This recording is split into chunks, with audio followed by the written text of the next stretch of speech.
Assalamu alaikum warahmatullahi wabarakatuh. Hordoftoonni sinaaf tiyuub baganagaan uftanii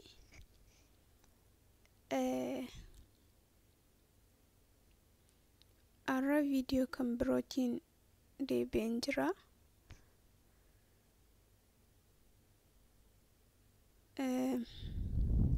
Viidiyoochi kana fakkaata. Kunoo wanta fuula keenyaaf gaariidha jedhamee yaadame keessaatidha kan isiniif qabadhee dhufe. Waan baay'ee gaarii ta'edha jechuudha. Ofii godhaas yaaleera jechuudha. Wanta baay'ee gaarii ta'edha. Kanaaf isa akkaataa isatti fayyadamtanii fi akkaataa isatti qopheessattanii isinitti argisiisuu fi maal akka jechuumaanii ilaalaa jechuudha. Kun akkuma isinitti argisiisutti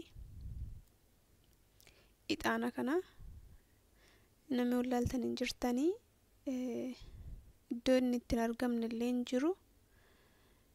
Kanaaf haaluma salphaatii mana keessanitti akkamitti fayyadamuu akka dandeessanidha.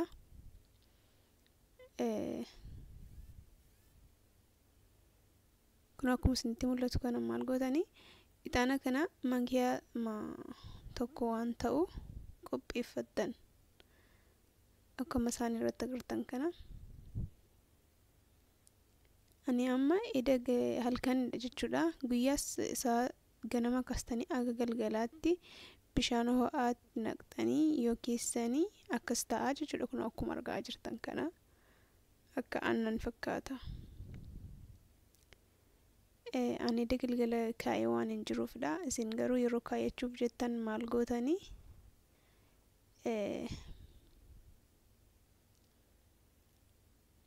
ankanin eda kaa'ee bulee kana fakkaata. Isinis immoo akkasumatti fayyadamtu jechuudha. Kun haalumatti ani qopheessaa jiru kana yoo hordoftanii salphaatti mana keessanitti qopheeffattu jechuudha. Waan baay'ee cimaas miti. Kana birciqqoo ni qopheeffattanii bishaan ho'aa ni qopheeffattanii sana booda ixaana kanatti naqxanii jechuudha. Achirraan booda qadaadaniituma keessanii jechuudha. Yoo ganama itti gootan taatan galgala, yoo galgala itti gootan taatan immoo bishaanitti jechuudha. Ganama fayyadamtan jechuudha. Amma kana isinitti agarsiisuuf fadha malee ani kunoo isan eda galgala godheedha jechuudha kan hin fayyadamuuf deemu. Kuni gana isaa 12 irra turuu qaba jechuudha bishaan keessa. Kana qadaadanii keessanii aga lafi bari'u yookiin ganama amma galgalaa jechuudha.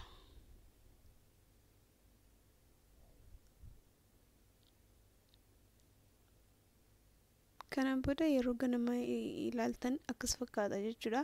Bishaan isaa kun addaatee akka aannan fakkaata.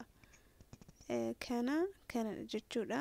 Inni isin fayyadamtanii kan jalatti hafu silaafis hundi isaan bullaa'u.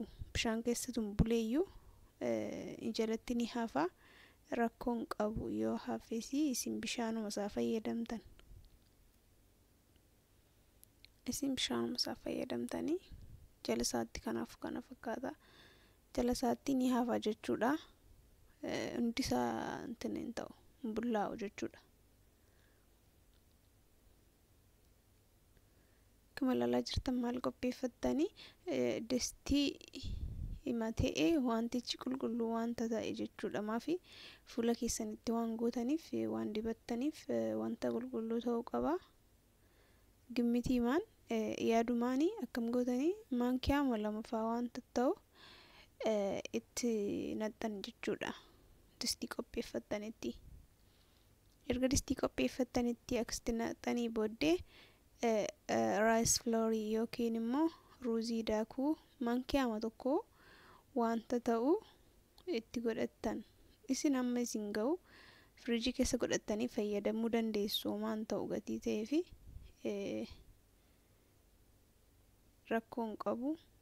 Yeroo hundaammoo fayyadamuu qabdu jijjiirama fuula keessanii arguuf jechuudha.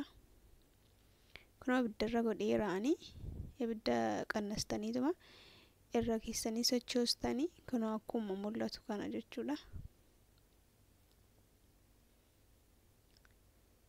Sana booda kana fakkaata. Baay'ee tokko bareeda, baay'ee tokko jaallatu, baay'ee tokko bakka namatti tola. Anaan baay'ee natti tole. Kanaaf hidheetti maaf sheerii isiniif hin goone namni fayyadamu namuma tokkoof lamaffaallee yoo fayyade jedheeti. Maal gootanii erga xumurtanii qodaa akkasii qopheeffattanii qodaa kireemii keessaa fixxanis ta'uu danda'a, rakkoo hin qabu. Anamma ammaaf qodaan na bira jirtu ishee kanadha. Kanamatti godheen kaa'a jechuudha. Aga guyyaa 2-3-4 nagaa gatii ta'ee fi kanamatti godhee firiijii keessaan kaayaa jechuudha. Achi booda achumaa fuudheetiin dibadha. Akkuma ilaalaa jirtanidha. Akkasitti erga kaayettan booda achumaa fuutanii fayyadamtu jechuudha. Fuula keessanitti. Anamma isheerraa hafte sana dibadhee isinitti argisiisuuf fedhan deema. Kanammoo firiijii keessan godhaa jechuudha. Baay'ee tokko jaallatu mee waan fedheef yaalaati. Ilaala waan gaariidha. Fuula keenya baay'ee tokko fuula keenyaaf gaariidha. Rakkoo fuula keenyaa fi furmaata ni ta'a jedhamee wanta jiru keessaati jechuudha. Gaafa dibachuuf jettan dirqama fuula keessan kireemii yoo qabaate dhiqachuun dirqama ton dibatiin dura. Sana booda fuula keessan hunda isaa waliin geessanii dibattan jechuudha. Kanaa akkuma argaa jirtan kana waliin geessanii dibattan. San booda sa'aatii itti dibattan ilaaltanii achirraa eega isin irratti qoree booddee sooftiin ofirraa qulqulleessitanii ergasii bishaan lab jedheen dhiqattan. Bishaan lab jedhee yeroo jiru baay'ee gubaa osoo hin ta'in baay'ees dillaa kan hin taane jechuudha. Akkas fakkaateera waan hordofaniif galatoomaa xumureera.